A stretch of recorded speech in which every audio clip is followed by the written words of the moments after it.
We're getting started just a few minutes early so we can hopefully fit in our full agenda. And I hope everyone had a chance to sign in, get a name tag, get some food, an agenda if you want. We got some extra handouts that our lovely steering committee are also helping to distribute. Cool. Hi, anyone online? No one yet? Okay. Oh, cool. Welcome. Thanks for finding us. Here we are, Hunt Middle School. Yeah, just wanted to welcome everybody. It's been a while since we have met, so that is why we have a pretty full agenda today. We will have a few minutes to start off with public forum, and just a reminder to, share respectfully, listen respectfully, and yeah, those were kind of our ground rules. So my name's Sarah. I'm part of the steering committee. Usually we have a chance to introduce everybody, but again, tight schedule. So hopefully we'll see you next month and we'll have a little bit more room to say hi. But if you do have the microphone, just a reminder to kind of speak directly into it. Not too far away, but for a profile, that's what we're looking at. So without further ado, it's about 6:30, so we'll open right up into our public forum. I do know we have at least one person from the steering committee who wants to share, so we could start with Alex, if that works. And then anybody else who wants to share, just raise a hand and I'll bring over a microphone, and we'll get started here. Great, thanks. Hey, so my name's Alex, someone who lives in Ward 4, Ward 7, and I'm on this kind of representing Ward 4 and Ward 7 on this shared use path scoping study. So the idea is there's a bike path that leads from Burlington right along 127, and they're trying to figure out if it's feasible, how much it'll cost, what it should look like to extend that bike path or kind of branch that bike path off and connect it with where the exit onto 127 is as you leave the new north end right across from the church. So it's just beginning. I know something about it. I've gone to one meeting, but if you have thoughts about biking along the 127 path or anything related to this study, you can scan this code right here, and there'll be more information and also a meeting that you can go to. And they're really just trying to get information from people and see what people's wants are. You can also talk to me, and I will learn and try to answer any of the questions you got. Thanks. Awesome. Thanks, Alex. Anybody else have any announcements or upcoming events or anything else they'd want to share now during public forum? Sarah? One of my day jobs is I volunteer every Thursday at the Heidelberg Senior Center that has a free food distribution from donations from Hannaford's. And, Heidelberg Senior Center food distribution on Thursdays. Myself and Martha Mopus, who comes regularly, do it, and several other volunteers. I have been picking up food at Hannaford's at 9 o'clock on Thursday mornings and bringing them over to the center. I happen to have a little back issue right now, and so I'm looking for a volunteer or volunteers. And I have some that might be free Thursday mornings from 9 to about 9:30 or 9:40. So if you've got extra time on your hands, let me know. Thanks for that. Hi, I'm Mark Barlow, North District City Councilor. I just wanted to let everybody know that tomorrow, January 23rd, at 6:30 to 8 at the St. Mark's Bowling Alley, there'll be a planned BTV New North End kickoff meeting.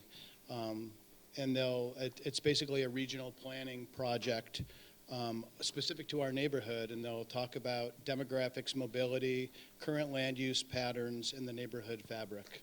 So if you're interested in that, come to that tomorrow night.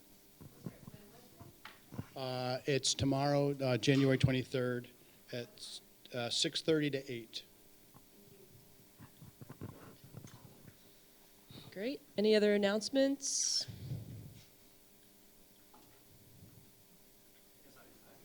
Okay. Yeah. Might as well all the counselors take up all the time. Evan Litwin, he, him, or they, them pronouns is great for me. I'm Ward 7 city councilor, and two quick things come to mind. Mark already took one of them, which is great. Thank you, Mark. That's an important meeting to go to if you have the time about the future of the new North End. The second thing is I got a lot of email and people reaching out about the terrible accident that occurred on 127. And I want to thank everybody. If any of you are in the room or watching, I want to thank you for reaching out. It's been very moving for a lot of folks, and we know that this has affected a family in the New North End particularly badly. And so Mark Barlow is the chair of the TUC committee, which is the short acronym for Transportation, Energy, and Utility Commission.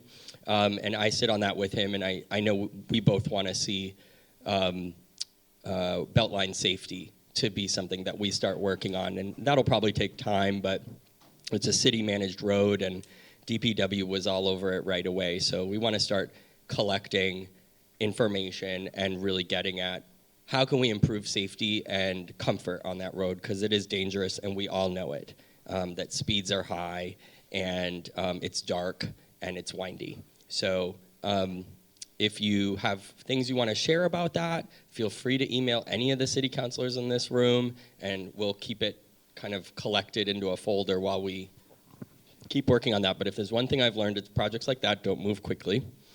And then the second thing I just wanted to say is, anyone from the Oddfellows Lodge here tonight? Any Oddfellows? Cool. Thanks. So the Oddfellows Lodge, which is the really brightly painted, amazing building next to Besseries that has the food pantry downstairs. I'm in early communication with the fellows about starting a pilot that I'd like to fund where folks who are interested can get the supplies that they need for picking up discarded syringes. And so that would be things like heavy-duty gloves, grabby things, I don't know the official tool for those, or name for those, and receptacles that are appropriate and safe. And one of the ones that the state recommends is laundry bottles. So if you have empty laundry bottles that you don't need to keep for other reasons, maybe consider setting them aside, like handheld ones, not like those big Costco ones. Nobody wants to drag that around. And I'll just say I personally drive around with a laundry container in the trunk of my car along with a grabber for this reason, so that I can just pick them up when I see them. And I do try to put them into See-Click-Fix when I see them, mainly just for documentation purposes. And then I'll notate, if I do pick it up, then and put it into See-Click-Fix. I don't always have time to do either of those things, or I might not be with my supplies. And I want to say for folks who have maybe reservations about that, you don't have to do that. You should, if you don't feel comfortable, that's okay. And we shouldn't have to do that as a community, but it is the reality. So I want to be able to offer those supplies, so I'm just figuring out how to do that with some of my council funds. But save those laundry bottles, and hopefully we'll have different pickup spots in the Oddfellows Lodge. Thank you so much for all the Oddfellows who seemed really motivated really quickly when I reached out to them. This was very early, and voted to support that initiative. So we hope that'll be a pickup spot where folks could sign up to pick up a kit if they would like to. And then we'll have hopefully more receptacles around the city, and we'll start working together as a community to kind of get at this problem from all angles. So thanks. Thanks, Evan. On a quick note with the Oddfellows, I know they usually do the food pantry every week, but the last Sunday, which is this coming Sunday, it is also a clothing drive, and I also saw a sign for pet food drive. So if you have any extra pet food, I know some stuff, my cat just doesn't want to eat it. So some cat out there would love to have it. And Joanne, you have one quick thing, and then we'll move on our agenda. I'm just speaking as a nurse practitioner in public health, not as an NPA steering committee. There is a lot of COVID, flu, and RSV going around. So just be careful. The good thing is if you go to the doctor's office to get tested, we can do one swab, it's back of the nose, but it tests for flu, RSV, and COVID all at the same time, which is really nice. Thanks, everybody, for those announcements. And we'll move on to our next agenda point, which is from Ashley Parker with the Clerk's Treasury Office to share about a request for a bond. So I'll hand it over. Are you going to be plugged in, or? She's got it. All right. Right up here, yeah. Do you want an additional microphone? We can share when, yeah, we can pass these up. I actually just start really quickly. I'm going to just start really quickly while Ashley gets plugged in, and I'm standing totally in the way. That's a great way to start. I just want to say to this particular NPA, I just want to start with some gratitude because I know we displaced you with the use of the Miller Center tonight with the emergency shelter. So this is a true community effort to make sure that we can open an emergency shelter with the coldness outside. We had 78 individuals use that center last night. It's making a huge impact, and I just want to acknowledge and appreciate your flexibility to make sure we can flex that to support folks who are trying to survive outside. So I just wanted to start there as a thank you. I could filibuster a really long time. Are you ready? Okay. What we're going to share tonight, and Ashley will certainly do the bulk of the presentation. We've been to a lot of NPAs, but not all of them yet. I also want to share that we have a couple of other city folks in the room. We have Chief LaChance from our fire department here tonight. We have Corey, oh my God, Corey Mims. I am tired. I don't even know what day it is. From the Department of Public Works, our senior engineer. Got your title right at least. And is there anyone else that I'm missing who's here? And amazing. Eleanor, thanks for being here from the Water Division. Right. Yep, and Megan Moyer will be here later in your agenda to talk to the lake and water bonds. We're here as a team because the GO bond, the general obligation bond, for which Ashley will speak to, touches virtually every part of city government outside of our operating budget. And we're doing this as a team to make sure we can get to you early before ballots come out and before the council makes its final determination on Monday about these bonds going on the ballot itself, to make the case to you to understand why this is such an important investment in Burlington today, but also for the next several years, to make sure we can continue to have a community that's really thriving and investing in the kind of infrastructure and some of the very real deferred maintenance we've done as a community. And now it's time to kind of really sort of right the ship and get us moving in the right direction. I'm here to answer whatever questions on the other end of Ashley's amazing presentation, but wanted to make sure to introduce all of our partners. And I'm sorry for not knowing everyone's names because that's my life. Okay. Well, thank you all for having us tonight. I'm Ashley Parker. I'm the city's capital program director.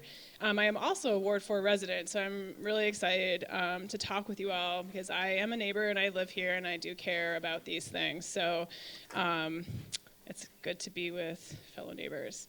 You can go to the next slide. And actually, probably the next slide, so 2 slides. I like to start off this presentation with another general overview of what is a capital project, just so we make sure we're all on the same page. Capital projects are generally things that involve construction, streets, sidewalks, our bridges, our fleet, replacement of our major assets. These are things that are not considered annual repairs or maintenance. Those items would be classified as part of the operating budget. And when I talk about general fund capital, I'm mostly talking about DPWs, streets, sidewalks, bridges, transportation safety, our, I think I said fleet, but fleet, and our parks and our central facilities and our IT guys. So it really is focused on those core areas of our general fund budget. Next slide. All right. Go to the next one, yeah. So why do we need another bond? Essentially, the city's capital program, general fund capital program, only has confirmed revenue of $2 million a year through annual borrowing that we get from the city charter, or that we're allowed to do via city charter. We are estimating at least annually $8 to $10 million of general fund capital need a year, so that's well short of what we need to really get these projects, anything done. This 20 million general obligation bond, which is what we are asking for, would help us with the spend out over 3 years, get closer in the next 3 fiscal years to an $8 to $10 million a year budget for general fund capital. One of the things that's really driving this over the last, probably since the pandemic, is inflation. And inflation hasn't really changed much. We are still seeing significant increases in both non-construction costs and construction costs, which are driving a lot of our project expenditures. All right, next slide. So these next few slides will kind of go through more of the actual need. We're really focused with this bond on our truly critical infrastructure needs. So these are not things that we're planning to put Band-Aids on. These are actual things that we know we need to fix or replace. So I feel this is a really, really critical and urgent ask.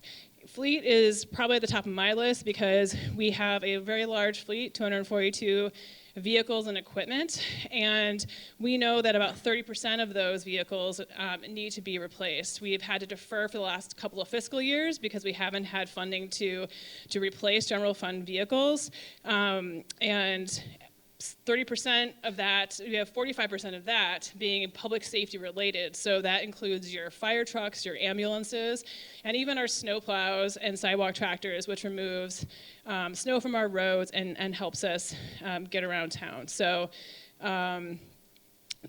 fleet is really critical. I am estimating about a $3 million need that would come from this bond, and that would help get us back on track with a better replacement schedule. The other one here on this slide is our sidewalks. Our city sidewalk network, we have about 133 miles of sidewalk across the city that DPW is responsible for maintaining and replacing. And we're estimating about 3 miles a year need to be replaced. And it is costing about $1 million a mile. So we need about $3 million a year to replace enough sidewalk to keep our network in good standing, essentially.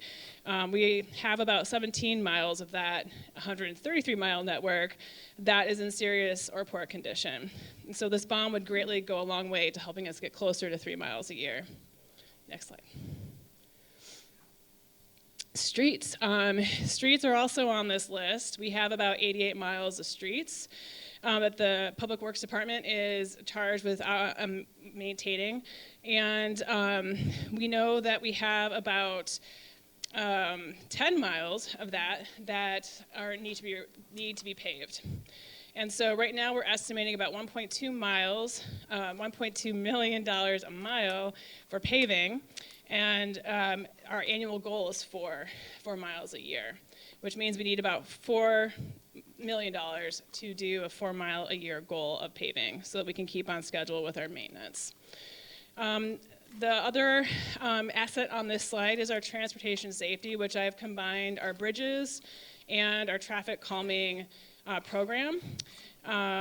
We do have 3 bridges on our current 5-year capital plan. The one that is really focused in this bond ask is our Winooski Bridge local match. I think hopefully many of you know about our Winooski Bridge project, that the city is in partnership with V-Trans and the city of Winooski.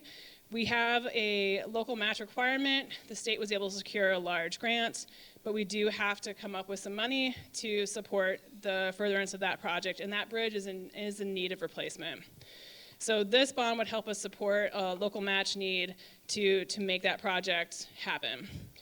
The other piece of this is our transportation planning team, who does all of our traffic calming, bike ped safety type work throughout the city. We know that about $300,000 a year can go towards putting in temporary or permanent traffic safety elements. So whether that's improvements to an intersection to make it safer, traffic calming. We see, I'm thinking of East Avenue. That's in my head right now, but that would go a long way to reaching our community goal, our community requests, which we have 56 right now, and 300,000 would help us reach 75% of that current list of community requests. Next slide. Our city buildings are really high on my list. We have a lot of deferred maintenance in our city buildings.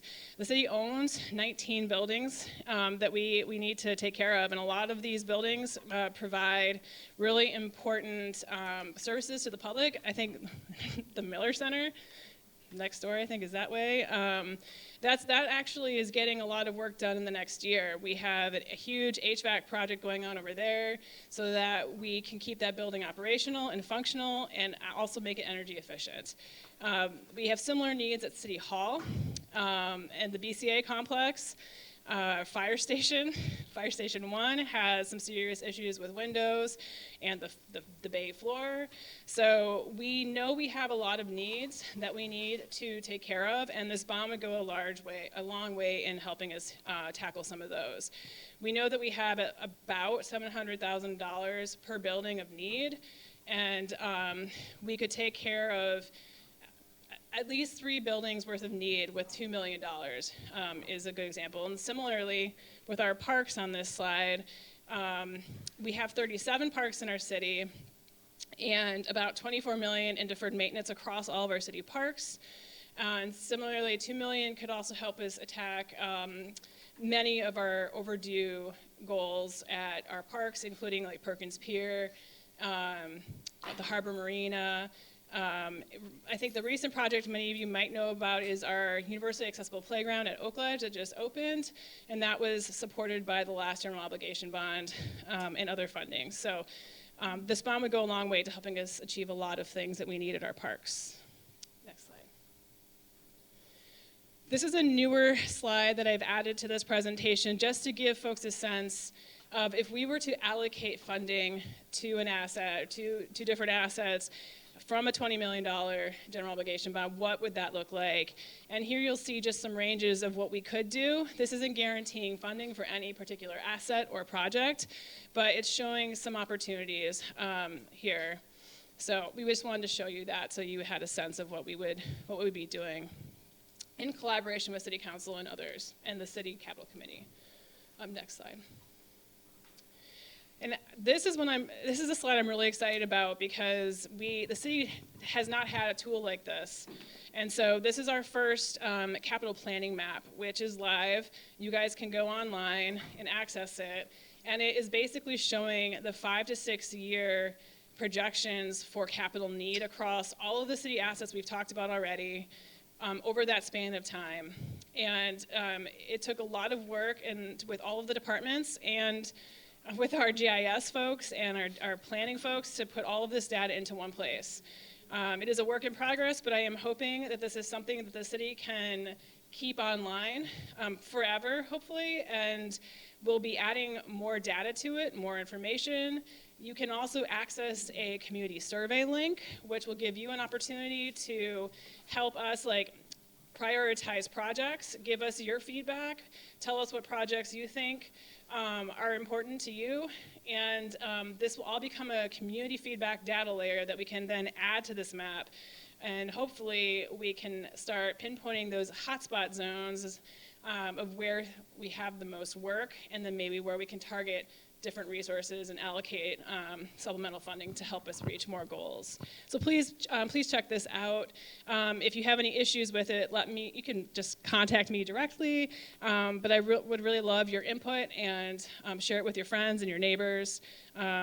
This is a really, I think, important tool for us in planning our projects. All right, so last but not least, what is the tax impact? Go to the next one. Obviously, affordability is really important, and transparency is really important for us at the city. We are working hard to make sure that we are prioritizing and making an efficient use of any resources that we have so that you guys do not feel the burden as much. So we are working hard. The FY26 budget process is underway, and the city team is working really hard to better plan how we might consider maintenance, for example, in our operating budget, so that some of these long-term capital improvement needs maybe don't have such a big impact on the capital budget. So I'm hoping with a lot of planning and foresight, we can get to a point where we have a more efficient and sustainable capital plan. That is the goal. One other thing that I will note is if this bond passes, one of the things it will allow us to do is have some additional resources that we can then leverage to get additional funding. For example, in the $23.8 million general obligation bond that the city received authorization for in 2022, we were able to take about $5 million of that bond money and leverage that to then turn into $7.2 million of grant funding, whether it be state or federal. So we have lofty goals for this next bond that we can do the same thing and therefore generate more work, more improvements, and more money for hopefully a smaller amount. Next slide. Another question that has come up a lot is how does this fit in with the city's debt policy? And as part of this policy, the city does review every year our debt policy and where we're at in terms of our overlapping debt with the school district. And in review of our current status, we looked at, it basically showed us that because of changes in the grand list, increases in the grand list, and the result of higher payments for debt service, interest and principal, that we actually have a greater gap that allows us to come to you and ask for a $20 million general obligation bond. So our team feels pretty confident in the CT office, clerk treasurer's office, that we're in a good place with that. Next slide. And then another really important slide is this one about our tax bills. So the way that we are planning to spend out this money is to do it in incremental phases. So we would spend a portion over the next 3 years. So the maximum impact that we currently project to have on a tax bill is about $12 a month on a house of about $500,000. So that would be the maximum, and as we continue to pay down our debt, we think that this will only decrease. So that's why we're thinking the maximum will be $12 a month. But yes, you'll see here too, I shared again the slide of the spend out projection. Next slide. And this is my next step slide. So, which is not really updated, but that's okay. So we're continuing our conversations with the NPAs like you all. We have another one tomorrow night. We will be at City Council on Monday, and then we'll be just continuing to go around. So we really encourage you to engage with us, take the survey, ask questions, and yeah, thank you just so much for listening, and we'll open it for questions.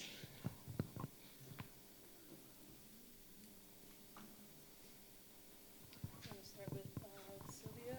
Saw your hand first. Thanks, Alex.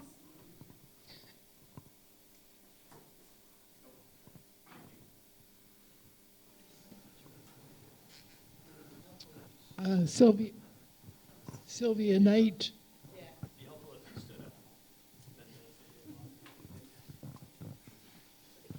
Sylvia Knight from Ward 7. Thank you for your presentation.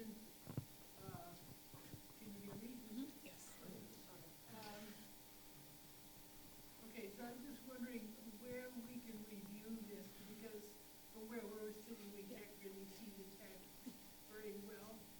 So I'm just wondering where we can review this material online. Yes, that is a good question. We do have a website on the city page. If you go to our main page, click on the elections button, and there will be it'll take you to another page, and then you'll see our BTP Thrives website, which is where all of this bond information is kept. And our presentation and all of the links are on that page. This presentation is there too, what you just did, right? Yes. Okay, good. Yeah. I don't find it clear. I mean, so we go to the city's website. Yep. Can we pass it? Elections. Elections. Yep. And then click on, we're calling this BT Thrive, so people can go one-stop shopping for this bond, and then the two water-related bonds you'll hear later about tonight. So, Yep, so go to the city's main site, which is burlingtonvt.gov. You can Google Burlington City, Burlington, Vermont. Then click on elections, click on BTV Thrives. Yep, and we're also trying to push this information out on the mayor email list. So if you are not signed up for the mayor's email list, you can do so on the mayor page of that same website. And we're putting out repeatedly this information in multiple ways. So we want you to make sure you have this information.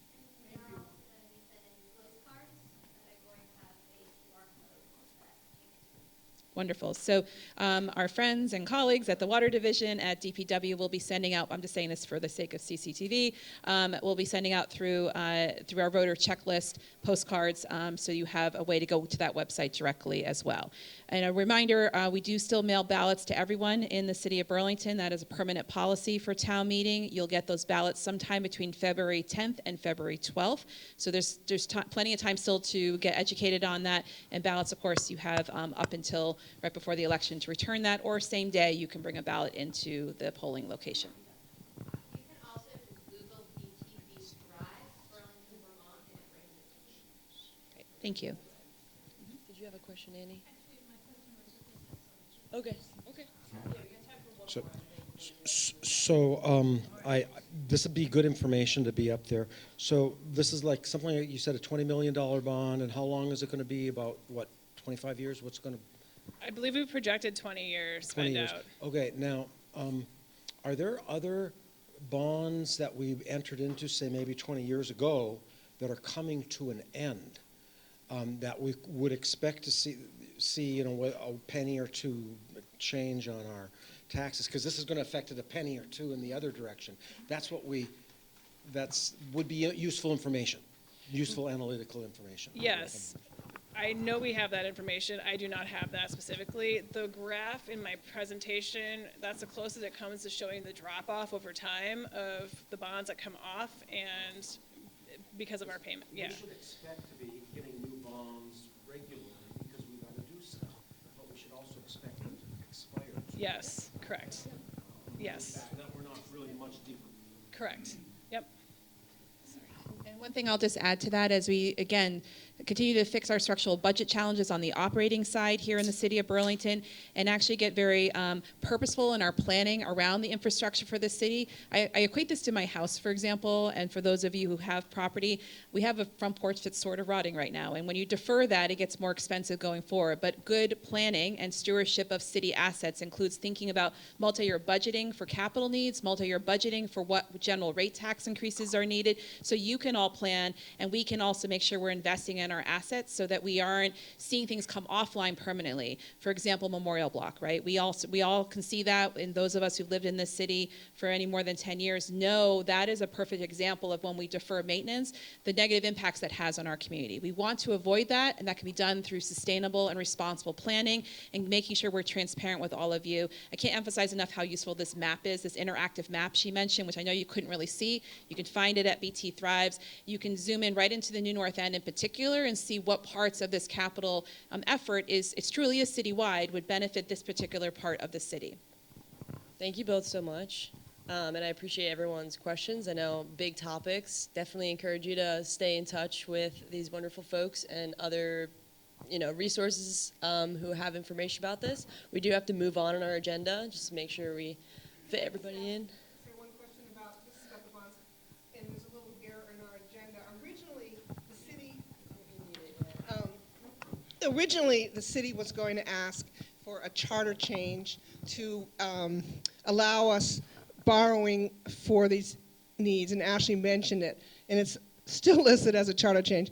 We are not doing that. So maybe you can quickly explain this proposal now is to bridge us through 3 to 5 years, and we may come back with a charter change, but it is not on this agenda. Correct. Yes. So the projection I showed you of the spend out shows how it would take us through, this 20 million would take us through the next 3 fiscal years, so through fiscal year 28. With the hope and goal of working towards the charter change that Sarah's talking about, which would increase our annual borrowing limit so that we can work closer to a more sustainable funding source. I mean, it doesn't mean we're not going to look for other sustainable funding sources, but this would reduce our need to come back with another large general obligation bond. And I just want to clarify, so there's not two, but there's this 20 million, the 10 is off the table for probably 3 years. Correct. Yeah. Thanks for that clarification. And thank you so much, both of you, Emma and Ashley, for that presentation. Get on that interactive map, everyone. All right, little behind, but I wanted to invite Rick from HomeShare up. Or Connor. Yeah, that's okay. That's okay. Thank you. Thanks for your patience. Thank you so much for having me.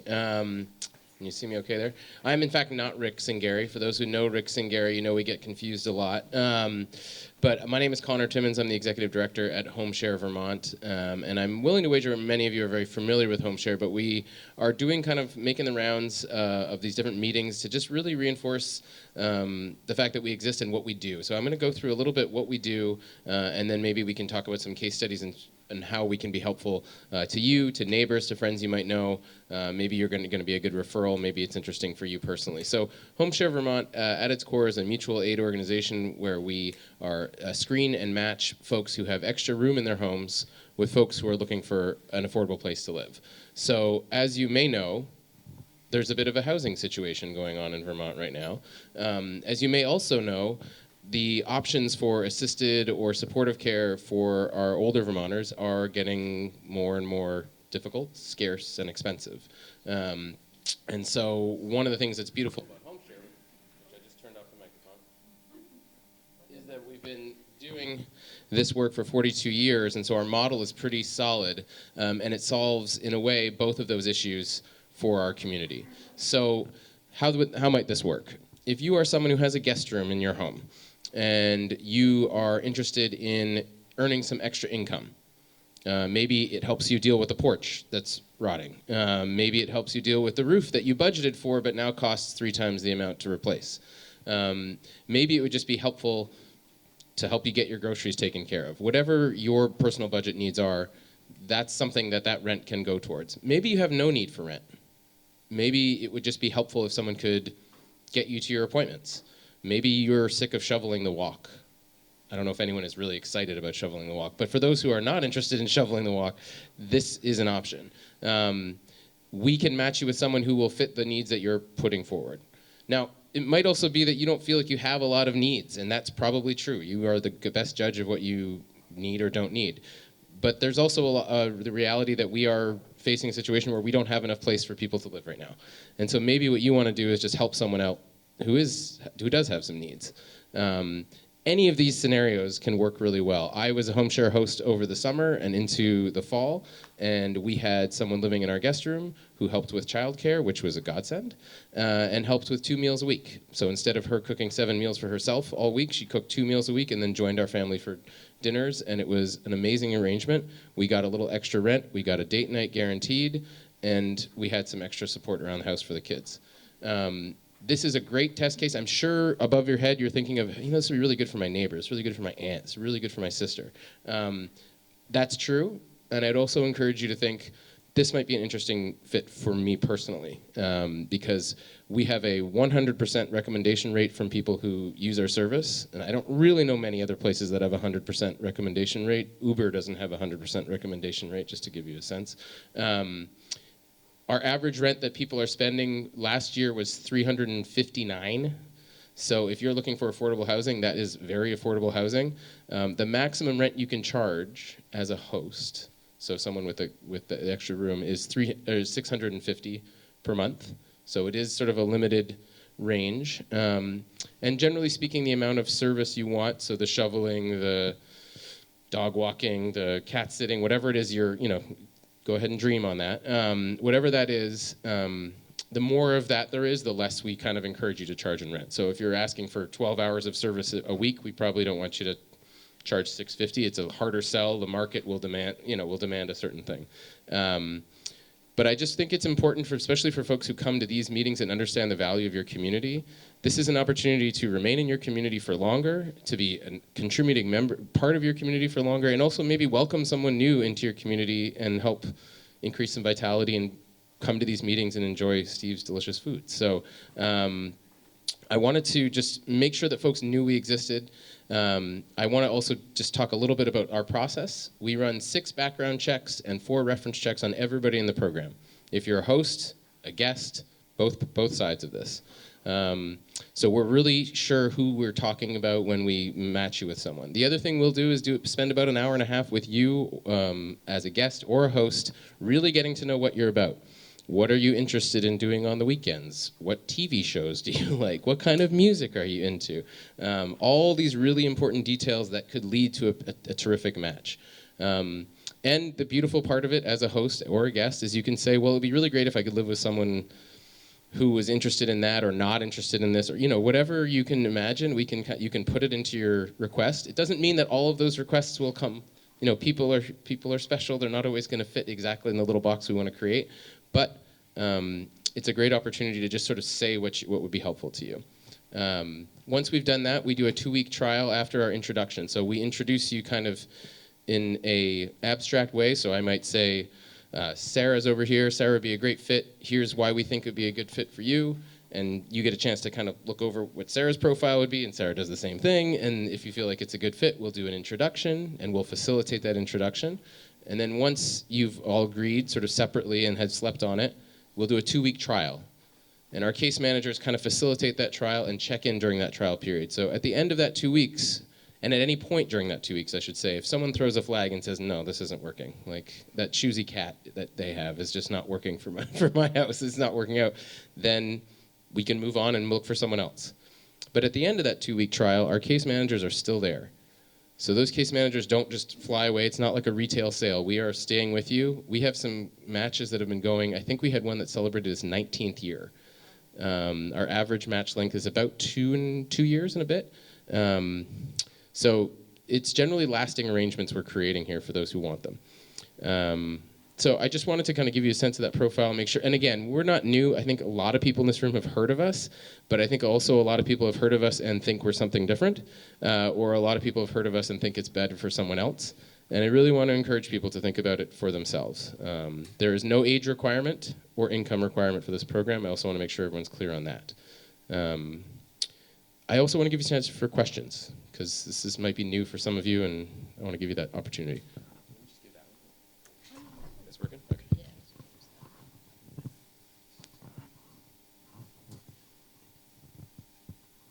Thank you very much.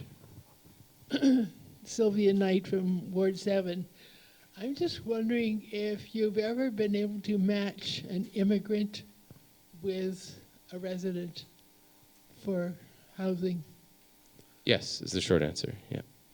You have. Yes, as an immigrant myself, yes, we've matched. I've been matched, but in terms of, are you talking about someone who is in this country on papers, off papers, or maybe somebody who's undocumented? Yeah, so undocumented. So that is something we can do if the stars all align. So we can run a background check that's an international background check, which is a little bit different than one that requires a social security number. We tend to not do that one just willy-nilly because it's very expensive and takes a lot more time. But we can do that to make sure that exists. We might lean on more references in that case too for that particular person, because we do rely on those 6 background checks, and someone who's not on papers here would not have access to some of those. But how would you do those background checks if somebody is undocumented? Then going through various national and international networks might put this person in danger, especially under. Well, they've got to opt in. They've got to opt into wanting to have us run those background checks. It's part of the program. We can't waive a background check unless someone is bringing a match already. So if you know someone who you'd like to have set up and you'd like that case management piece, then you can opt to waive a bunch of the processes if you want, but it's a sort of a full disclosure process. I mean, if somebody in this country knows an immigrant for an extended number of years, sure. But they're still undocumented, and they're contributing to society. Sure. But they don't. But they may be trying to move off of an unlivable situation. Sure. Which So that's something that could work, but they would have to agree to have a international background check done of them, or the host would have to agree to be okay with not having that part of our process satisfied. I see. Does that make sense? If you know them already and you feel comfortable enough without the background check, most people take a lot of comfort knowing that Or we if you do have- that level of background checks. But if this is someone you have an interpersonal relationship with already, and you feel very, very confident in that sense, then you can waive part of it as you see fit. It's not something we Or always it's- encourage, but Sorry. no, that's okay. Go ahead. Or if somebody that a third person might know this individual very well and can recommend them through a local organization that they've worked with, for instance. So here's where the power lies purely in where the host and the guests get to decide. We can present a lot of different options. We will endorse only those things that we feel very confident in. But if it's a situation where 3 people come to us and say, we know each other mutually, here's the arrangement, and the host is willing to waive those agreements, then they can do that. But it's not the kind of thing that we would seek out and encourage all the time. But I would say that that kind of thing can happen. We see a lot of new Americans who are coming through here and who do use our program.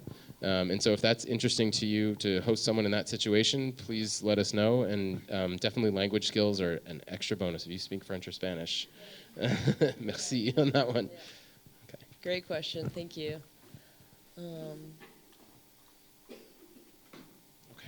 I left a bunch of brochures at the front, and I will leave a bunch more. I have to get back for bedtime, but my kids' bedtime, I should be clear.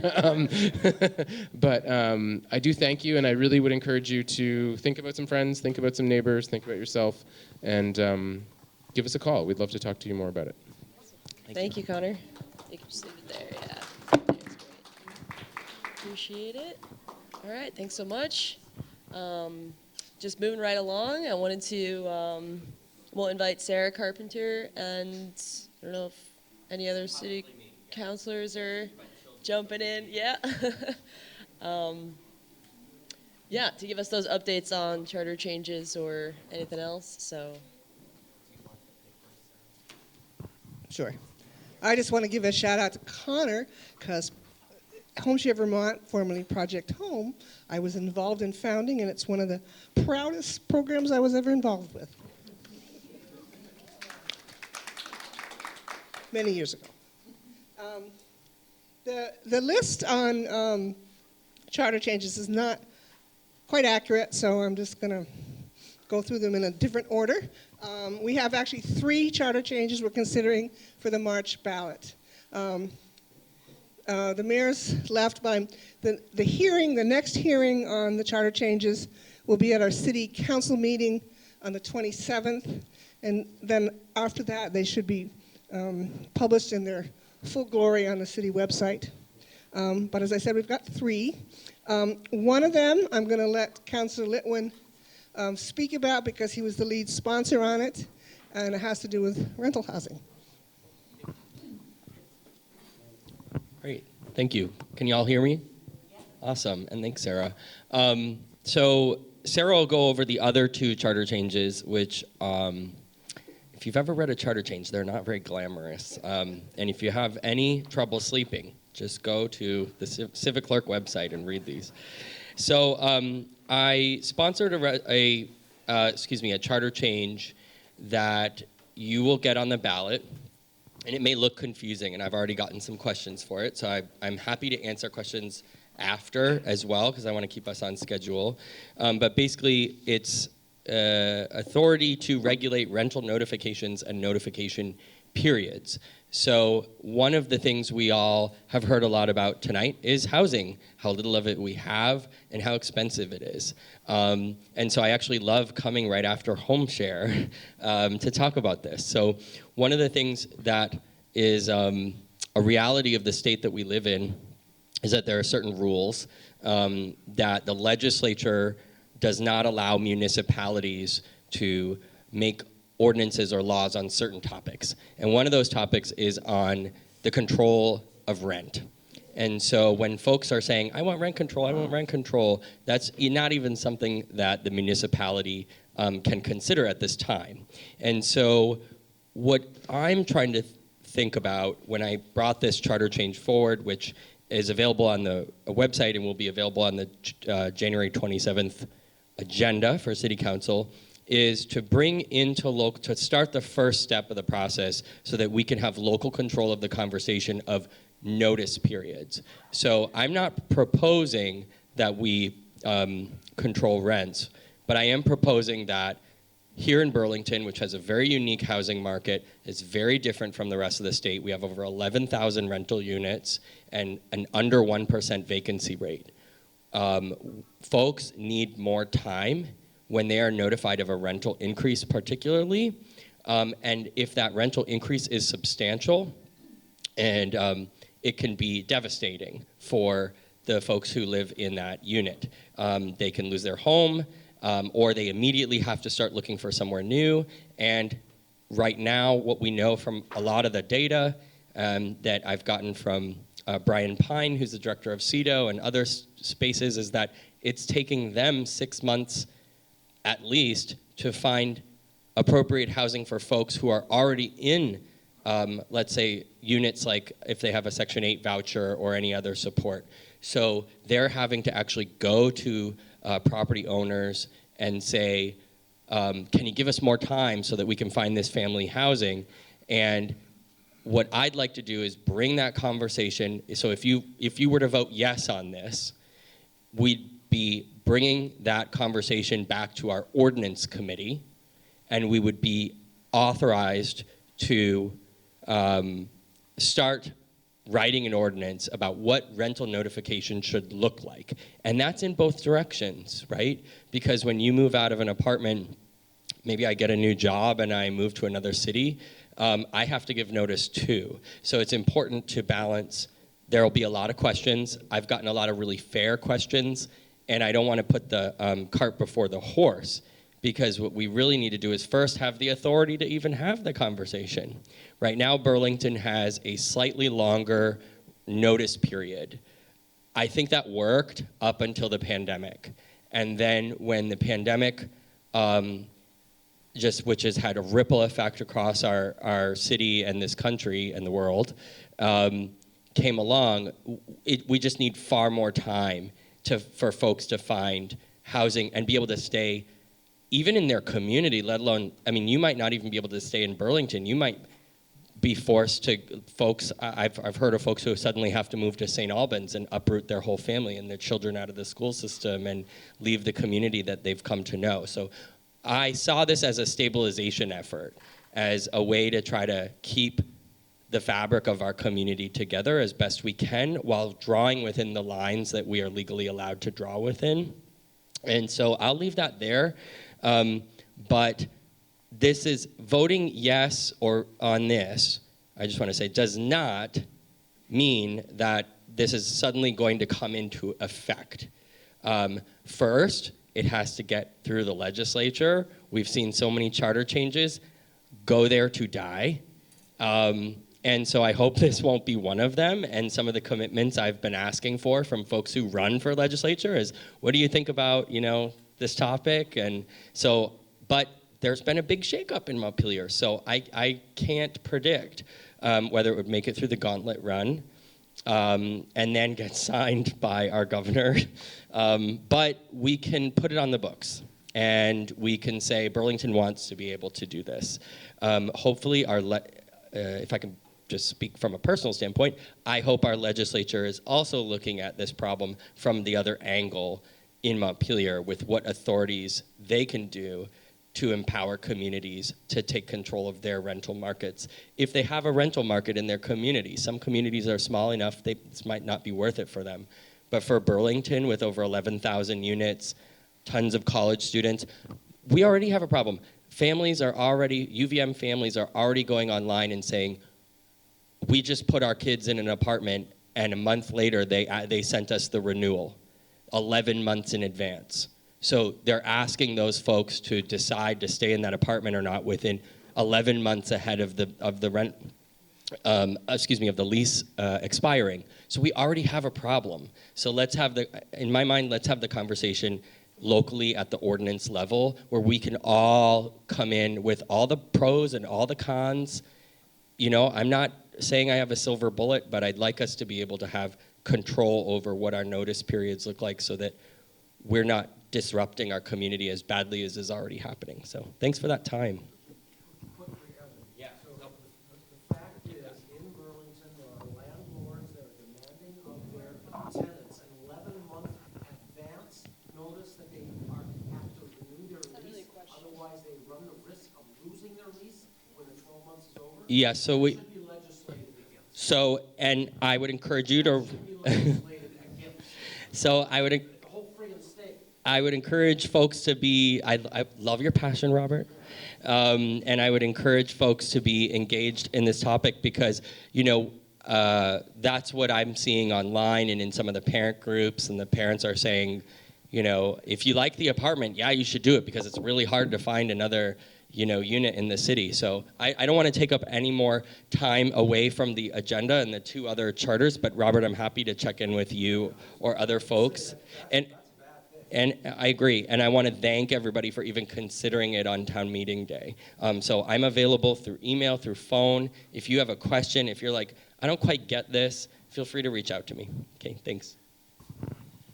Thanks, Evan. And just a little more editorial comment.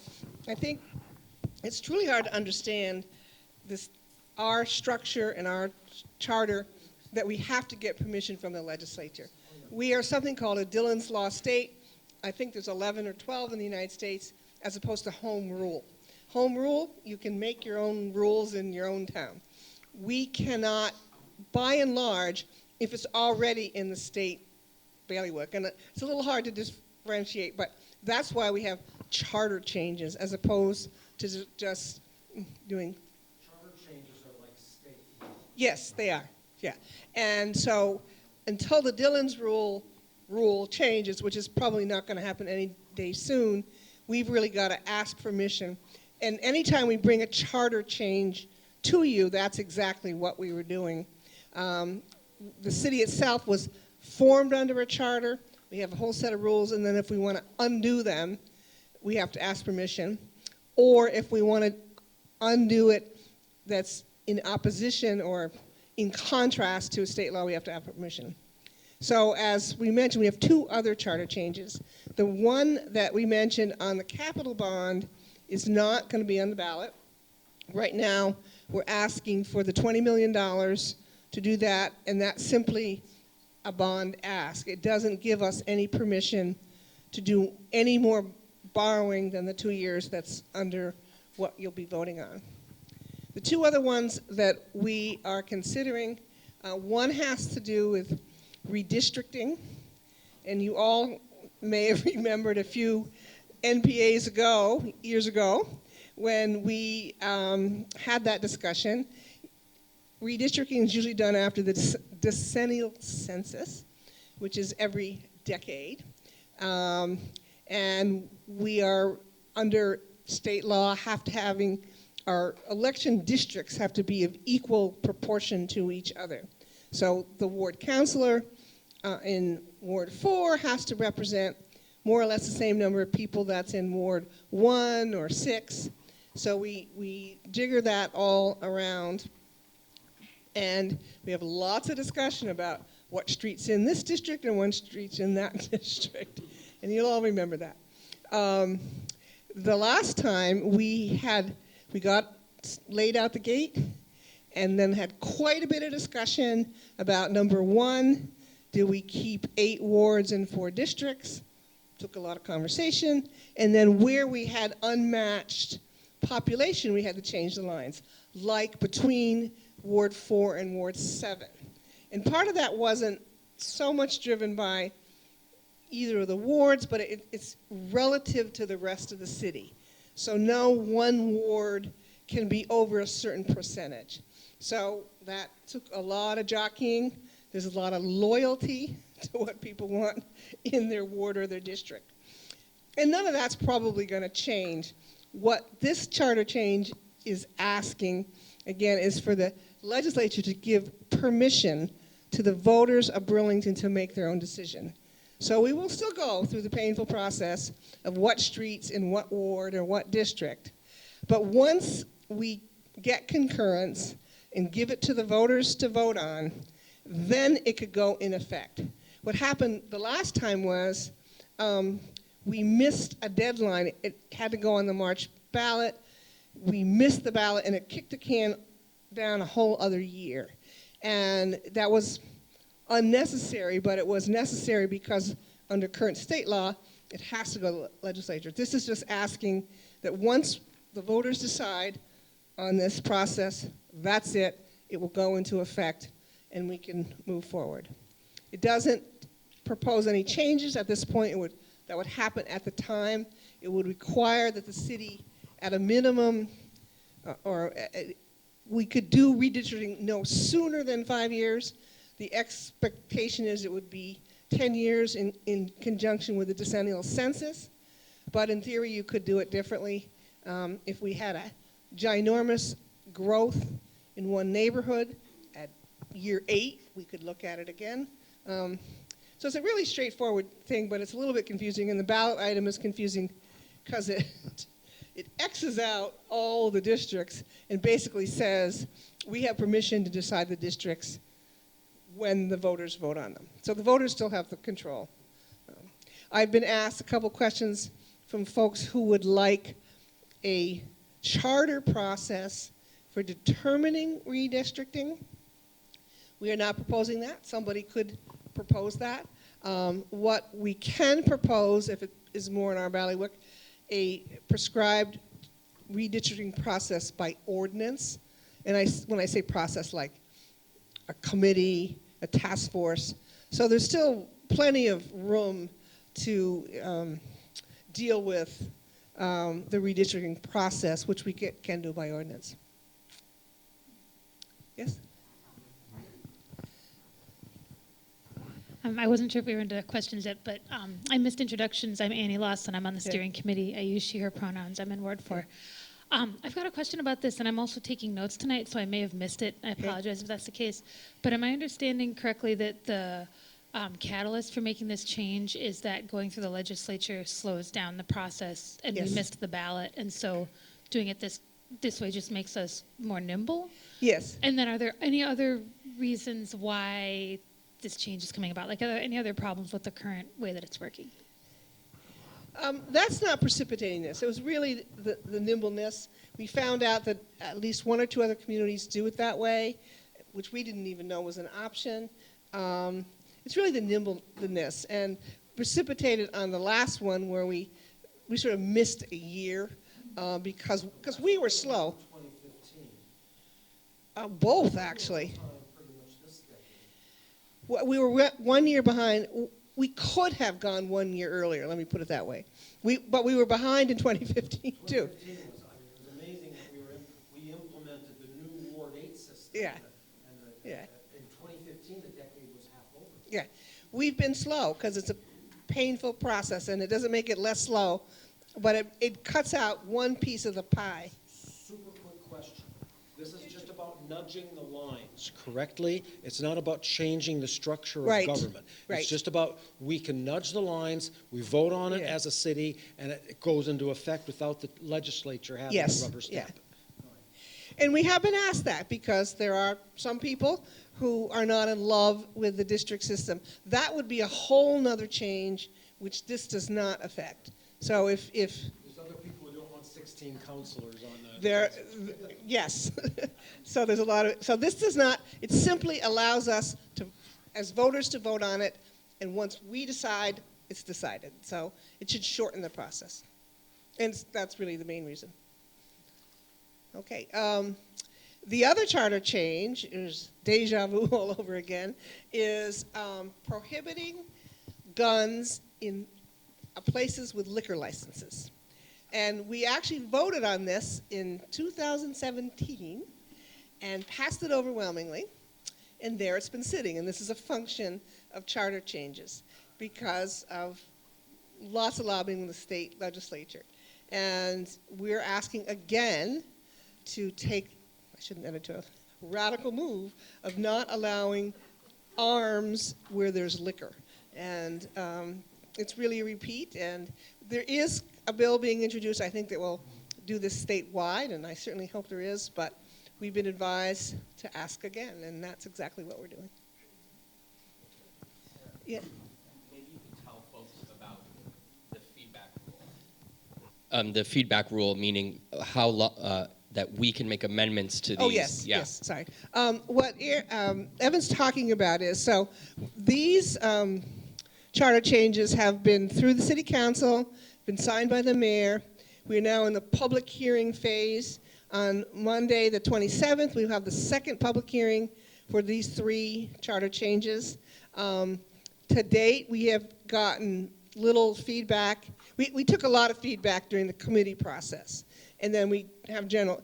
If we hear something on next Monday night, directly as a result of the hearing, there is still a tiny window for the city council to change the rule. And we have been asked about that. I think on the gun liquor license thing, there are many things we would like to do, but the charter committee made a decision to sort of stick with, let's at least get this one passed. But if somebody has a comment or a useful suggestion, please let me or let us know at the council hearing, even more so if there's other things that you'd like to see nuanced. Yeah. I would just add that we cannot amend the language without you coming and making that suggestion at the hearing on Monday. So if I, as a counselor, thought, wow, Olivia has a great idea, and I wanted to amend the language, make a motion to amend the language, I can do that only based on Olivia's testimony during that meeting. So I hope that's a helpful clarification. I cannot make that motion if you don't come and say it. Yep. No, I can make it based on your feedback. I hope that's helpful for folks, and that's why it's so important to come to these public hearings on these. Thanks, Sarah. Sorry. Thanks. Any other questions on charter changes? Okay, great. Thank you so much. Thank you both. Lots of information, as always. And I know Kendra's passing out something, and I'm going to invite her up to give us an update on the New North End School Board. And yeah, just a reminder, if you do have questions, please wait for us to come over with a microphone. I know we can all kind of hear each other in here, but it is for our recording, for any of our neighbors who maybe want to tune in later tonight, tomorrow, the next day to catch up. Without the microphone, they won't be able to hear your questions. So, hi, Kendra. Here you go. All right. Thank you. I'm Kendra Sowers. I'm your North District School Commissioner, and I'm going to talk all things school tonight, specifically the budget. And I'm going to start with good news, and I'm going to start with our tax impact because that's pretty exciting this year. So we are proposing that our budget this year reduces property taxes by 4%. So that is very exciting. So I'm just going to start with that. This is the school tax rate. Okay, I just always want to be clear that I'm talking school, I'm not talking municipal, but this is the school tax rate. And we worked really hard, and I want to explain how we came to that number, what our budget does include, and how kind of the education funding formula works, because it's super complicated. I don't want to get into too many details. It might all change next year, because the legislature is talking about that, and I'm sure you've all heard about how hard schools across Vermont this year in particular, and last year there was a lot of school budgets that did not pass. So it's a big thing, and it's going to be taken up by the legislature this year, so stay tuned for that. But back to this budget. So I handed out the sheets because I don't have slides, but I do want you to check on the sheet here. We try to always do a one-pager to try to explain the taxes, explain what's in our budget this year. So if you look at that first box, the total current year budget, that's where we're in right now. That's what you all voted for last year. So that budget was $144.9 million. So this year, the next 3 lines are what we added to the budget. So I want to go through that in more detail on the back page, because this is really what your Burlington School District and your school commissioners work on. So that is our kind of our education spending.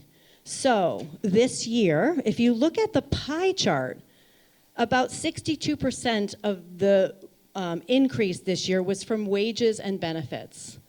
So we all know healthcare is expensive. We all saw like double-digit increases this year.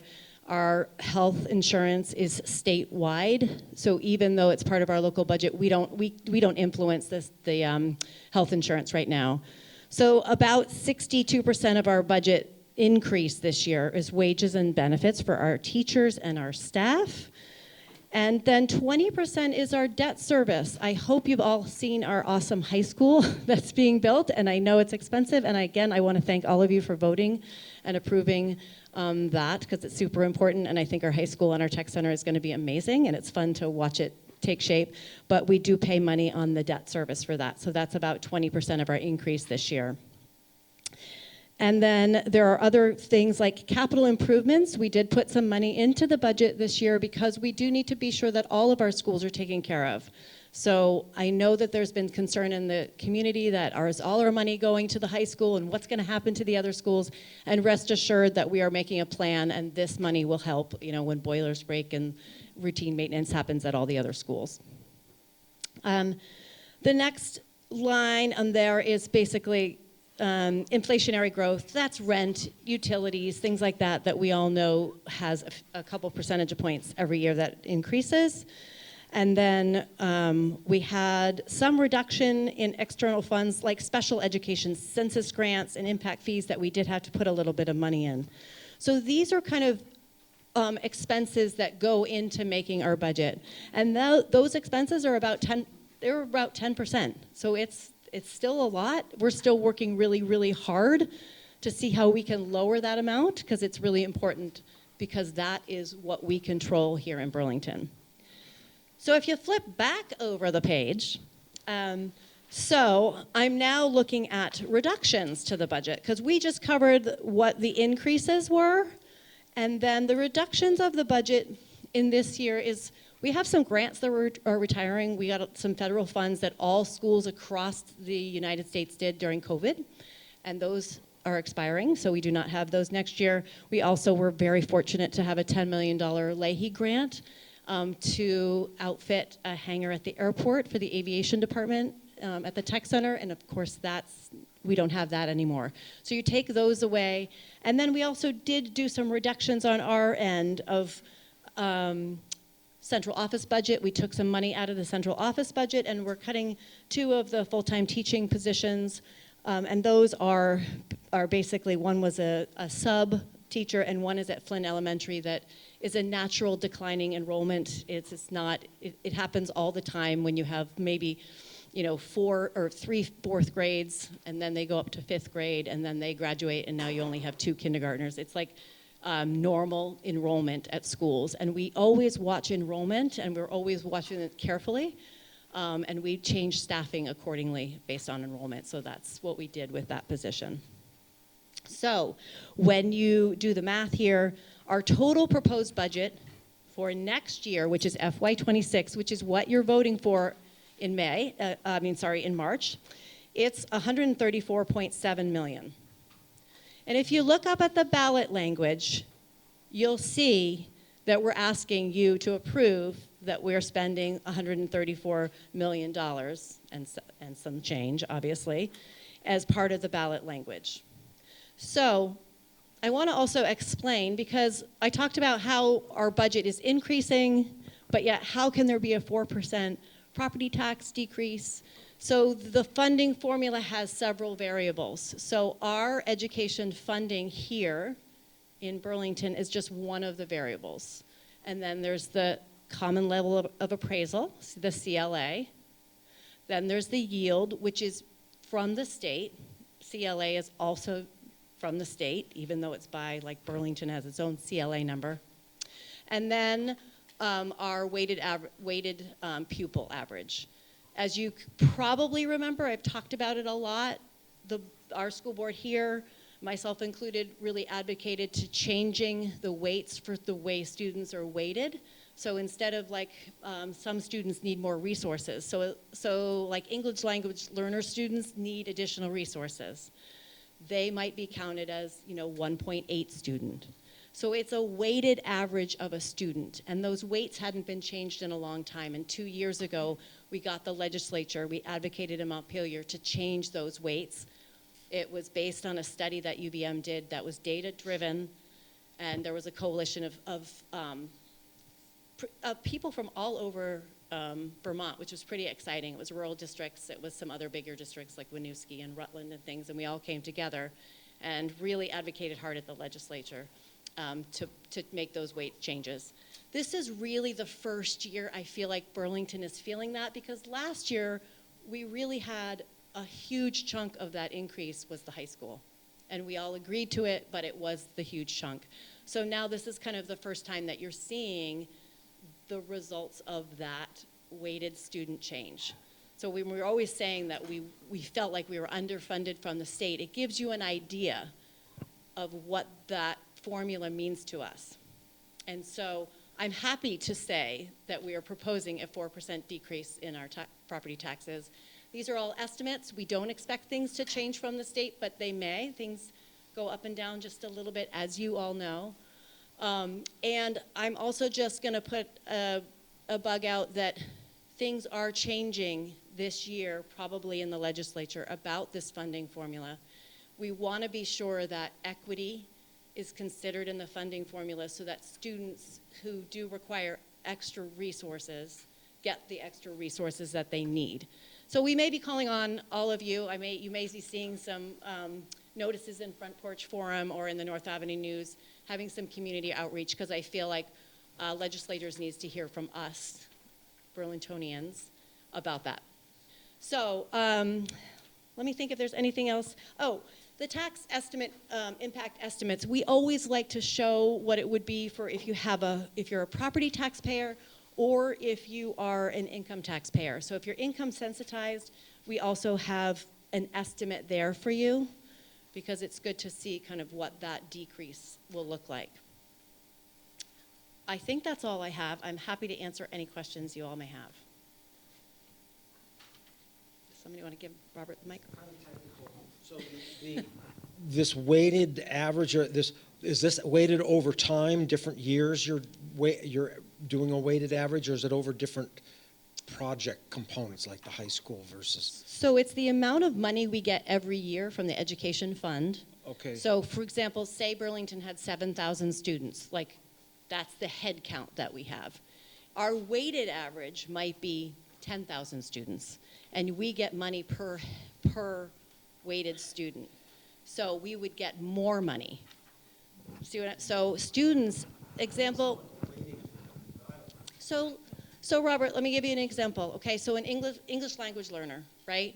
They have to have extra resources. So they would be counted as one student, but then they might have an extra 0.8 added. So they might be considered a 1.8 student, which means you get 1.8% of that money instead of 1. It same goes with rural schools. We know it costs more in small schools and rural schools. So the weights are put onto students, and every year we get that number from the Agency of Education in Vermont. So they look at what... It sounds to me just a different way of allocating the money. Absolutely. Saying this is what we value and this is what we... This is what it costs to educate different groups of students. And they're different based on elementary school, middle, and high school as well. Those are different weights. Yep. Thank you. Yeah, absolutely. Anybody else?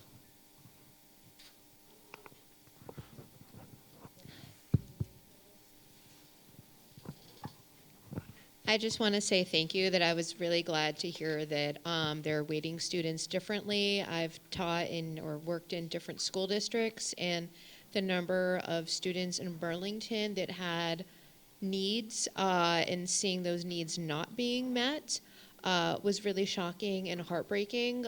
So it's nice that they're, addressing that. And I'm assuming this would also be addressing kids who have IEPs, special needs kids in other areas, which, compared to other school districts I worked in, Burlington, the needs were like 2, 3, 4 times what I've seen in other school districts. So I just want to say that's nice.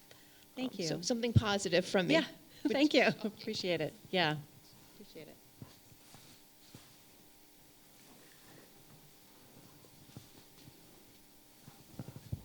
I just want to acknowledge the hard work that the school board has really done to address these issues. And you're right, the weighting system is incredibly important. You might defer this question to another time, but I've always, I'm curious about how accurate you think projections are for student enrollment going on into the future. How do you collect that data? How reliable do you think it is? And how far forward do you think you can accurately project it? I do think that's a really hard question. I don't have a magic wand. And I know that we are looking into projections of housing because the housing and families being able to move to this city is really important. And so we are trying to reach out to different housing experts because we're trying to do some forecasts. I'm the chair of the Finance and Facilities Committee at our school board, and we're nervous because federally and statewide things might change and money might go away. And so we want to be prepared as best that we can. And part of that is looking at what are our enrollment needs in Burlington, what are the trends, how are we being sure our staffing, our schools, the amount of schools that we have, how is that in alignment with what we see down the line? So it's such a great question because we're kind of laser focused on making a kind of a 3 to 5 year plan looking down in the future because I think that has to happen. So thank you. And it will be great when we can get out of Macy's and get rid of that lease and get into our new high school. So thank you all, and it'll be a good community place as well.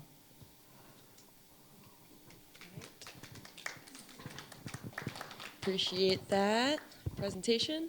And our last speaker tonight, I'm going to invite Megan to the microphone to give us a little update. If you were here last time we all got together back in November, we heard a nice, informative, full presentation about water bonds. So take it away. Hi, everybody. So yeah, if you didn't see the last presentation, there's a lot of stuff online. There's some pamphlets. They're both blue, but one's for the lake bond and one's for the water bond that gives you some additional information, as well as a link to the website. And then, since the screen is small, if you're interested in the money piece, which I know we all are, there's more details on this 2-pager that's on that entry table. So I'm coming back tonight to talk to you about, if you've heard in the news, we have done some shifting around of our original proposal to try to have this first ask in 2025 be substantially smaller than what I was presenting before, which was in the, I think it's similar for the water bond. The original one was 21 million and it's now 20, not a huge amount, but on the lake bond side, the one that's for stormwater and wastewater, originally we were looking for about 204 million and now we're only looking for 152 million. And I just wanted to go over sort of what our thought process was on that and to be really clear with you all that while it's a smaller number for 2025, there are still investments that we're not making that we will have to come back and likely make potentially as early as 2027. But there's some strategy around why it makes sense to do those numbers separately. So, already talked about this. This ends up being the final total. There's 3 different utilities in the city: drinking water, wastewater, and stormwater. Wastewater and stormwater are sort of similar enough, pollution runoff control, that we lump them together in the one bond, the lake bond. And so the 138 is now what we're going for the wastewater systems, and 14 million for the stormwater, which brings us to the 152 total. So how did we do this? And I'm probably going to wave my arms a lot because this is a very small screen, but originally we were proposing to go for all of the items that were in stage 1 as well as stage 2, that sort of yellow box. And the things that we are now pushing off, our main focus on the wastewater side is going to be on Maine wastewater, our largest treatment plant. We knew from the schedule we have to do all of the investments there before we can actually do the investments that we're planning at East Plant. If you recall, the city has 3 wastewater treatment plants, 1 big one, 2 smaller ones. And as part of this process, we're actually going to be turning one of the smallest ones, the one that's on Riverside, into a pump station, and then bringing those flows to Main Plant so we can kind of consolidate our resources. We can't do that work until we build a bigger Main Plant, and so from a schedule perspective, nothing's going to change. What we're really hoping and kind of banking on, and we know there's a lot of stuff up in the air now, is that the Main Wastewater Treatment Plant project, because it's increasing the capacity, which is for the housing that the state and the city needs, and especially because it's going to be adding tertiary treatment, which is an enhanced level of phosphorus removal. So our plants already get great phosphorus removal on the order of 92%, but this is going to take it all the way to the limits of technology, which we're required to do for the Lake Champlain TMDL. But it is a lift that communities like Burlington that have larger plants have to do, whereas other plants throughout Vermont don't have to do that. So there's a bit of a leveraging tool there with the state to hopefully be able to get as much grant funding as they have money for. The challenge is there's not a ton of grant funding available. So we're having constant conversations with the state as well as the legislature about the fact that they really need to add funding. But the hope is, because that project we believe has a good chance of grant funding, that if we're able to get significant grant funding, then maybe that ask of the remaining amount that we need for East Plant and North Plant won't be as big. I can't promise you that's the case, but that's my hope. I also need people to know that, these are linked projects. What we're going to do at Main Plant is for the consolidation of East Plant. So even though we're not asking for that money right now, it would be very silly of the city to build a larger Main Plant and then later on say, oh no, we're not going to consolidate, because then we will have unused capacity, unused tanks, and so on and so forth. So I just want to make sure everybody's kind of aware that if you're supportive of this 2025, you kind of need to be ready to be supportive of a future one.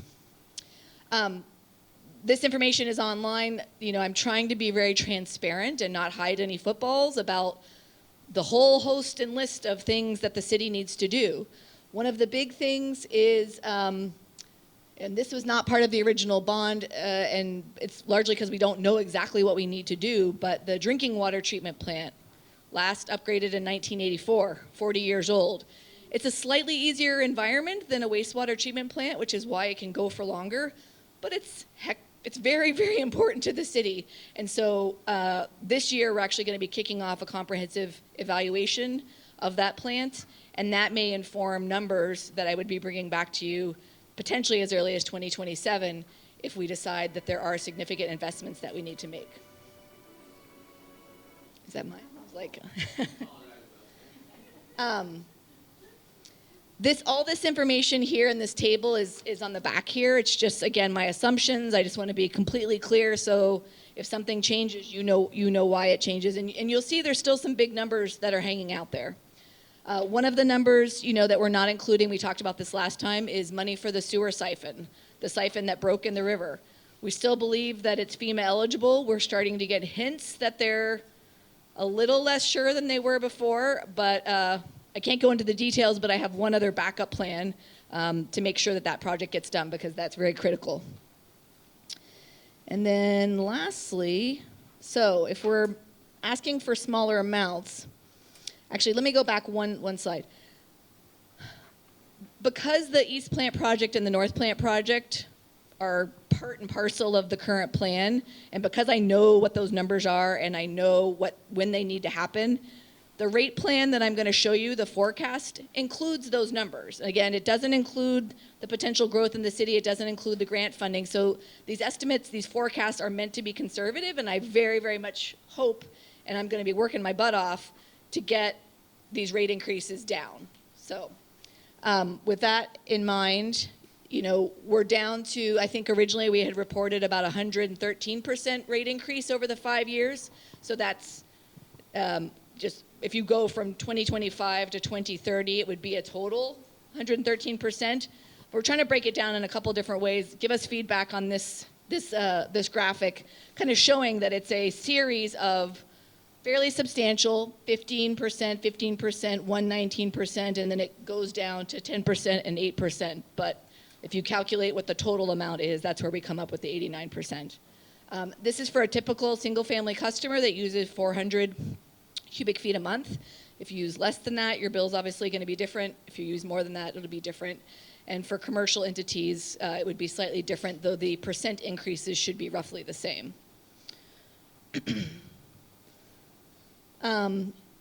Few other details for folks who are technical wonks. The PER, the very long engineering report that talks about why all this needs to happen, is going to be available on the website, including the results of a high-level third-party review that we commissioned with a separate engineer to make sure that our current engineers are making the right decisions. And there were some good suggestions, and we generally agree with the handful of suggestions that that the second engineer reported, and that's a process that's fairly typical for projects of this size. The 90% PER will be completed by mid-February and posted, so if somebody wants to see the final before they make their choice on the ballot, that will be available. And another cool thing, I can't remember if I mentioned it last time, but we've been working with BED to try to figure out if there's a way to provide indirect utility bill assistance via the electric department bills. So if you are a renter in Burlington, most renters don't necessarily directly pay their water sewer bill because we're not directly metering your apartment like the electric company is. So it's been very hard, even if somebody is income qualified for a state or federal program, because we have discount programs for those folks, we can't get them the money, but we know that these rate increases are going to get translated into rent increases. So really cool program out in Seattle where basically we as the water utility would give money to the electric company who would then turn around and provide a credit on the electric bill that would offset your sort of overall utility costs. It's something we need to dive into deeper, look at the administrative costs. Obviously, it's going to be, council's going to have to decide whether that's something we implement this year or in a future year. But I'm really excited because it's been really frustrating to not be able to help the numerous people who live in the city who are renters. We're also going to be looking at how we can expand eligibility. Right now, the eligibility is determined if you qualify for a state or federal income-based program. We know that there's people just beyond those income tiers that also need assistance, and we want to make sure that we're thinking about them and treating them equitably. Just a reminder of the current assistance that we have. The discounts are for those income qualified people. We do have a senior discount, recognizing that many seniors are on a fixed income. The senior does have to attest that they would have a hard time paying their bill without this. We've got sewer lateral inspections. So if you own a home, I don't know, does anybody here know what the condition of their pipe is that takes their toilet water out? You should, because if it breaks, that can be very, very, very expensive, on the order of $10,000 to $15,000. So being able to know if there's an issue and then save up for it or plan for it is at least where we're trying to go now. Ultimately, we want to work with the council to come up with a potential no interest or some sort of loan program. We're not quite there.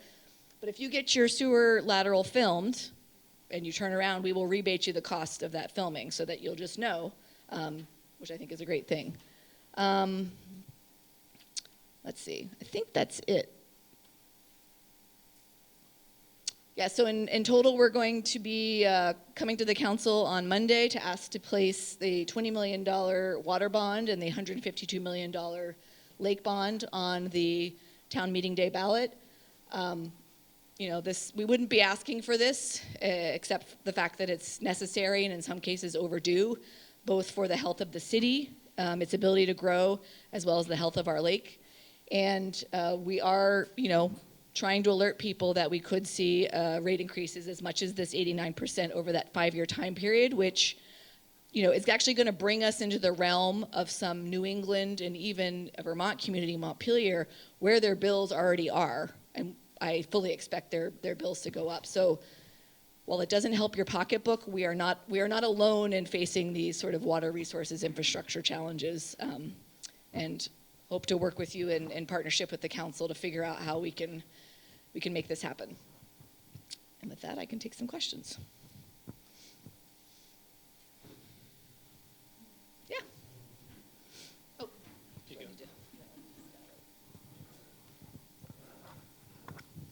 Me again, Sylvia Knight, Ward 7. Oh, yes. Hi, Sylvia. Couple of questions. Who pays, does the money to pay for all the water quality tests for the assurance report you put out every 2 years or every year? Are you talking about the report we produce every year for the drinking water? So yeah, we publish the water. results. Yes. Yeah. Does the money for all that water quality testing come out of the money we're talking about tonight? That actually comes out of our operating budget. So in our rate model, there are small inflationary O&M costs. So like as the cost of those tests go up, you know, we will see that impacting our operations budget. But yeah, this specifically is for capital funding, not for the sort of things that we have to do every day. I'm just curious, where does that test, who does the testing for the city?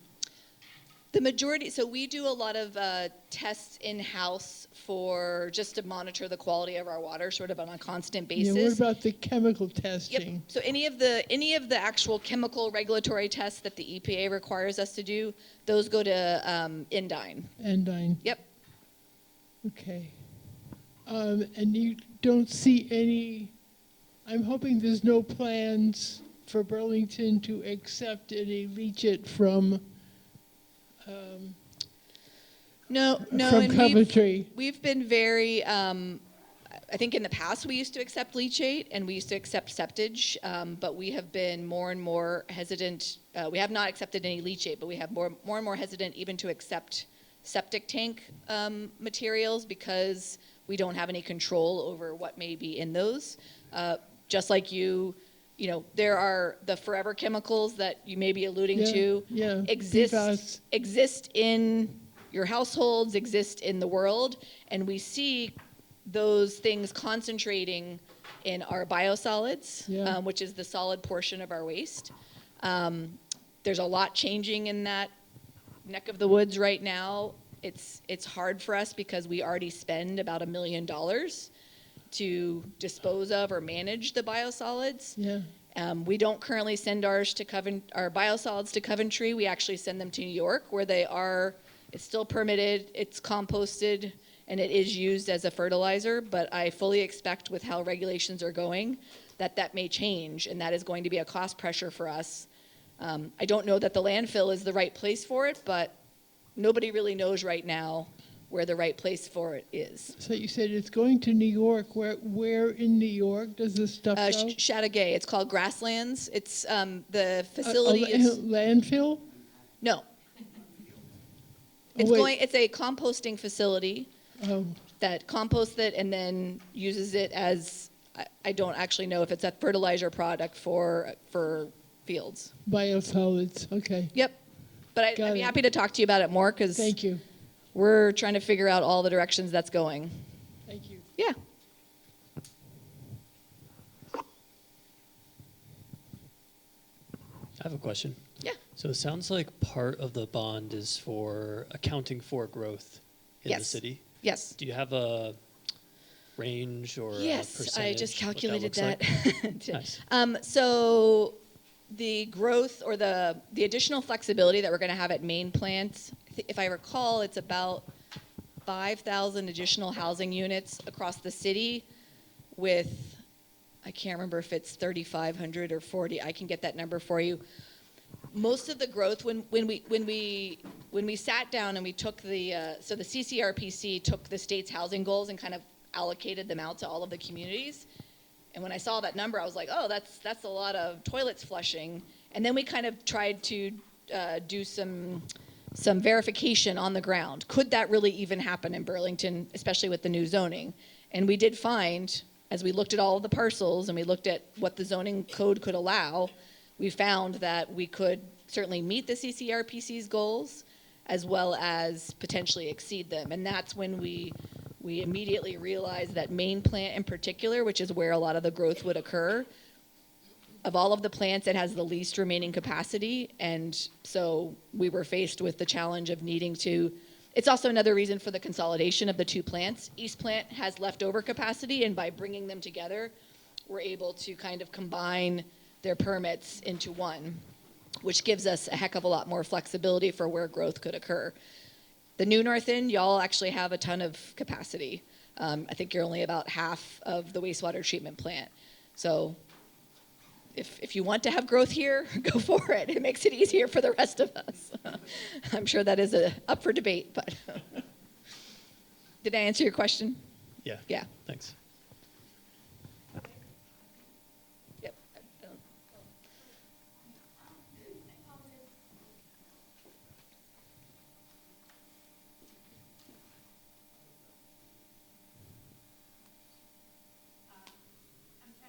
Be patient. Thanks. I'm trying to be patient for folks online. I apologize if I missed this, but I'm taking notes. Can you please tell me a website where folks can find all this information in a more complete way than I can capture? Yep, it's on the bottom. And also, if you do, there's a QR code on these pamphlets. So it's burlingtonvt.gov/2025 water bonds. And incidentally, there's a link on that website that will also take you to the city's general obligation bond website and vice versa. So if you land on one of those pages, you'll eventually be able to see all of it. Thanks. Yeah.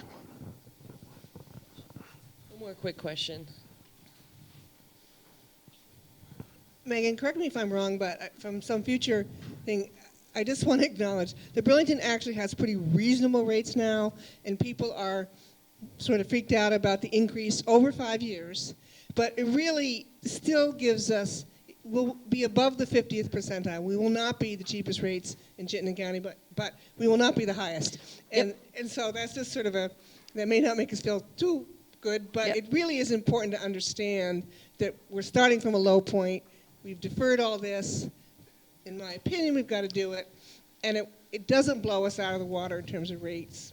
It's like when I've kind of modeled, it kind of just gets us to where a lot of other communities, maybe not in Vermont, because I can't speak for, I think there's a lot of deferred maintenance in Vermont, and that, as a water quality professional, concerns me. I'm mostly worried about our system right now, but on a bigger level, I'm worried about the fact that some other communities aren't investing the way that they need to, and that what we're going through now is going to hit them. And I don't, we hopefully we'll have gobbled up all the money that's available at the state, but that's not going to leave a lot for them. And so that's one of the things I'm advocating for at the legislature is, hey, you got to start increasing the pot of funds because there's so much need. And when I look at the total estimated need on the clean water side, and then I look at the available state revolving fund, there's a huge, it's like $380 million shortfall. We have the opportunity as Burlington to be able to go and bond directly at much more expensive interest rates. So that's why I'm pushing them, like, you've got to come up with this low interest money, because when I fiddle with my model and I plug everything in as a state revolving fund, it starts to drop those rate increases down and saves us another 10%, so on and so forth. You get grant funding on top of that. You can see that if we're successful, hopefully we're going to buy back some of your dollar capacity that may then have to be used for those other things that I don't know about yet. But we know it's a lot, and we know that you're already facing a lot of increases across the board, which is why the city as a whole is really trying to look at this affordability piece as one big part of the puzzle. send me your questions. If you're hearing questions, send them to me because we're building out our FAQs, and I think I've thought of all the questions, but I have probably not. Okay, thanks, y'all.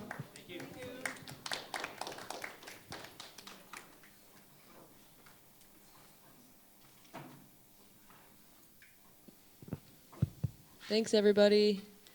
I think adjourn, probably a second for that. Our next meeting will be the 4th Wednesday of February.